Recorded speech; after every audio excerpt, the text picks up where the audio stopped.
लगभग 3 बजे थे।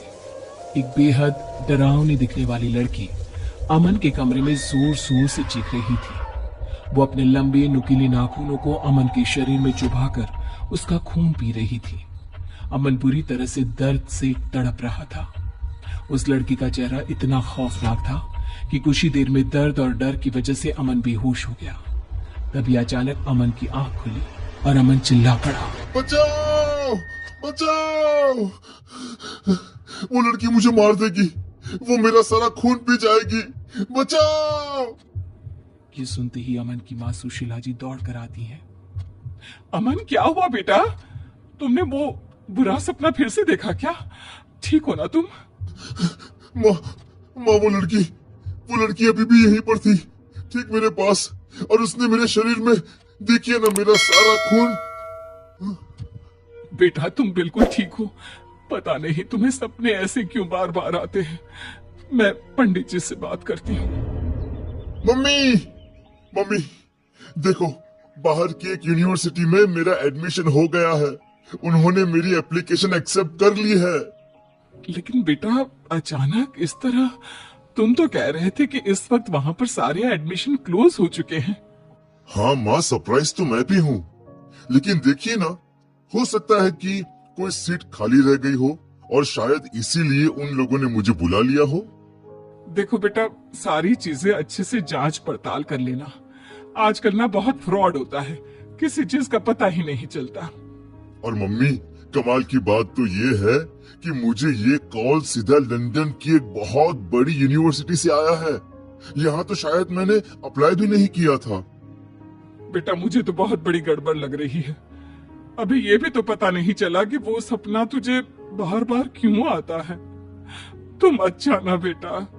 अरे डरो मत, कुछ भी नहीं है, वो सपना मुझे ऐसे ही आता होगा।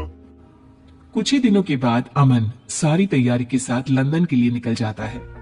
लंदन पहुंचने के बाद तो जैसे अमन की जिंदगी बेहद खूबसूरत हो गई थी। वहां की लाइफ में जाकर अमन बहुत खुश था। जैसे ही वो अपने हॉस्टल के कमरे में पहुंचा, उसने अपने आप से कहा, हाँ, मम्मी पापा की फोटो यहाँ टेबल पर लगा देता हूँ, और ये मम्मी के हाथ के बने लड्डू, इनका तो क्या कहना।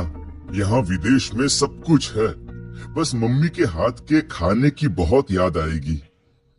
रात हो गई थी और अमन अपने बिस्तर पर जाकर सो गया।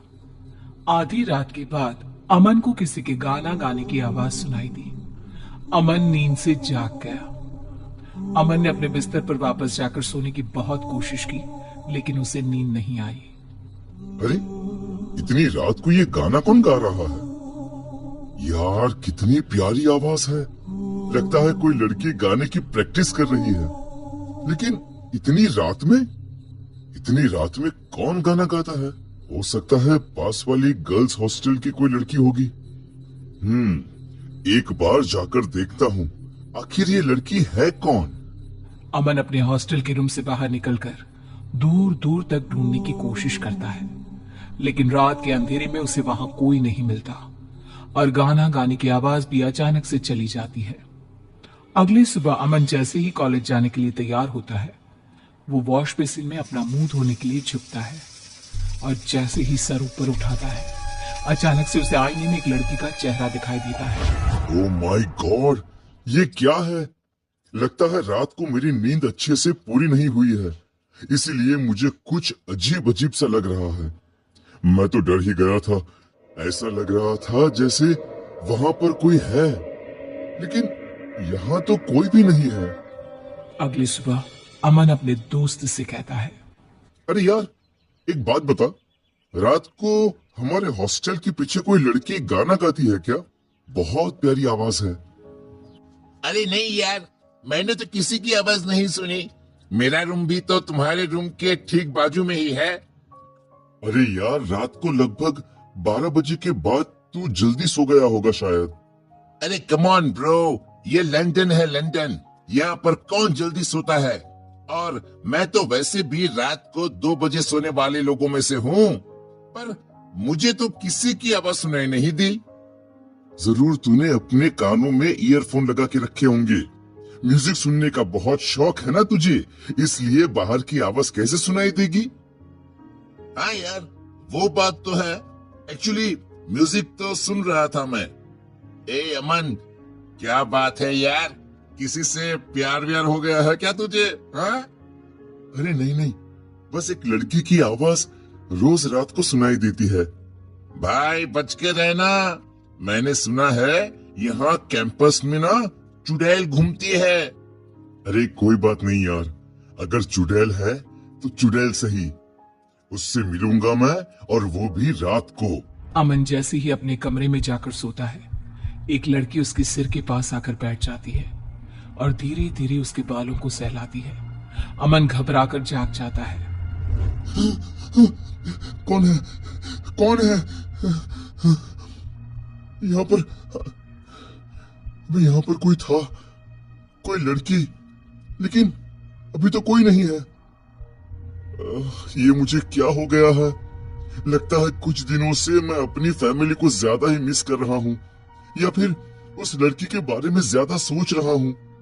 मुझे बार बार ऐसा क्यों लगता है जैसे जैसे यहाँ मेरे आसपास कोई और भी है। अमन थोड़ा सा परेशान हो जाता है। अगले दिन जब वो कॉलेज जाता है तो अचानक से एक लड़की अमन के पीछे से आकर उससे बात करती है। हेलो, आप इंडिया से आए हैं ना? आपका नाम अमन है ना? ओह माय गॉड, ये लड़की कितनी खूबसूरत है। मैंने अपनी लाइफ में आज तक इतनी सुंदर लड़की कभी नहीं देखी। क्या हुआ? मैं आपसे बात कर रही हूँ, आपने मेरी बात का जवाब नहीं दिया। आप इंडिया से है ना? जी हाँ, अब ठीक पहचाना आपने, मैं इंडिया से ही हूँ। और आप कौन? मैं यहाँ पास वाले कॉलेज में म्यूजिक स्टूडेंट हूँ और मुझे गाना गाने का बहुत शौक है। तो क्या रात के वक्त कैंपस के बाहर आप ही गाना गाती हैं? हाँ, आपने सुना? एक्चुअली ना, मुझे रात की खामोशी में गाना गाना बहुत अच्छा लगता है। जी हाँ, और कितने दिनों से आपकी आवाज सुनकर आपको ढूंढने की कोशिश कर रहा था, लेकिन जैसे ही बाहर आता हूँ आप गायब हो जाती हैं। चलिए ठीक है, हम दोस्त बन जाते हैं, उसके बाद मैं कभी गायब नहीं होंगी। अमन और निमिषा की दोस्ती हो जाती है और फिर एक दिन। निमिषा, कितने महीने हो गए हम एक दूसरे के साथ। मैं तुम्हें कहना चाहता था कि तुम मुझे बहुत अच्छी लगती हो। I love you Nimisha. I love you too Aman, मैं भी तुमसे बहुत प्यार करने लगी हूँ। अच्छा सुनो, इसी खुशी में आज शाम को मैं तुम्हें अपनी फेवरेट जगह लेकर चलूंगी। ठीक है मैडम, अब तो आप जहां लेकर चलेंगे मुझे चलना ही पड़ेगा ना। निमिषा अमन को एक बहुत अजीब और डरावनी जगह पर लेकर जाती है। ये कैसी जगह है? ये तो कहाँ लेकर आई हो तुम मुझे? जानते हो, ये जगह मुझे बहुत पसंद है। देखो ना, यहाँ की राख जैसी काली जमीन, जले हुए पेड़ और ये सन्नाटा कितना खूबसूरत है। लेकिन लेकिन मुझे यहाँ पर डर लग रहा है। डर की क्या बात है, मैं तुम्हारे साथ हूँ ना। अच्छा सुनो, तुम्हें मेरा गाना पसंद है ना? मैं तुम्हें वो गाना सुनाती हूँ। निमिषा अचानक से अपना चेहरा दूसरी तरफ करके गाना गाना शुरू कर देती है। वाह, कितना अच्छा गाती हो यार तुम। I love your voice. गाते गाते अचानक से निशा की आवाज तेज हो जाती है और तेज होते होते उसकी आवाज एकदम डरावनी। ये देखकर अमन बुरी तरह से डर जाता है। निमिषा, क्या हुआ है? क्या हुआ है तुम्हें? ये क्या मजाक है कि तुम किस तरह से गाना गा रही हो? तुम ठीक तो हो ना निमिषा? चुप हो जाओ, अगर तुमने एक शब्द और कहा तो तुम्हारा खून पी जाऊंगी। चुप हो जाओ। निमिषा ने जैसे ही पलट कर देखा, अमन के होश उड़ गए। निमिषा डरावनी चुड़ैल का रूप ले चुकी थी। उसका चेहरा पूरी तरह से जला हुआ था, उसकी आंखों से खून टपक रहा था, उसके लंबे नुकीले दांत अमन का शिकार करने के लिए बेचैन हो रहे थे। कौन कौन कौन हो तुम, और क्या चाहती हो मुझसे? तुम्हारी मौत। तुम तो वही हो जिसे मैंने हॉस्टल के आईने में देखा था। तुम्हारे चेहरे को मैं पहले भी अपने सपने में देख चुका हूँ। इसमें कौन सी बड़ी बात है, तुम तो मेरा शिकार कब से ही बन गए थे मिस्टर अमन। और अब तुम्हें मुझसे कोई नहीं बचा सकता।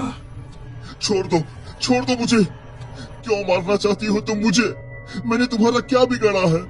मुझे तुम जैसे यंग लड़कों का खून पीने में बहुत मजा आता है। तुम्हारा खून पीकर मेरी ताकत बढ़ जाएगी और मैं तुम्हें छोड़ूंगी नहीं। वो लड़की निमिषा अमन को मार देती है। अगले दिन शाम के वक्त इंडिया में अमन के घर एक फोन आता है। हेलो, कौन बोल रहा है? सुशीला जी, हमें आपको ये बताते हुए बहुत दुख हो रहा है कि आपका बेटा अमन अब इस दुनिया में नहीं रहा।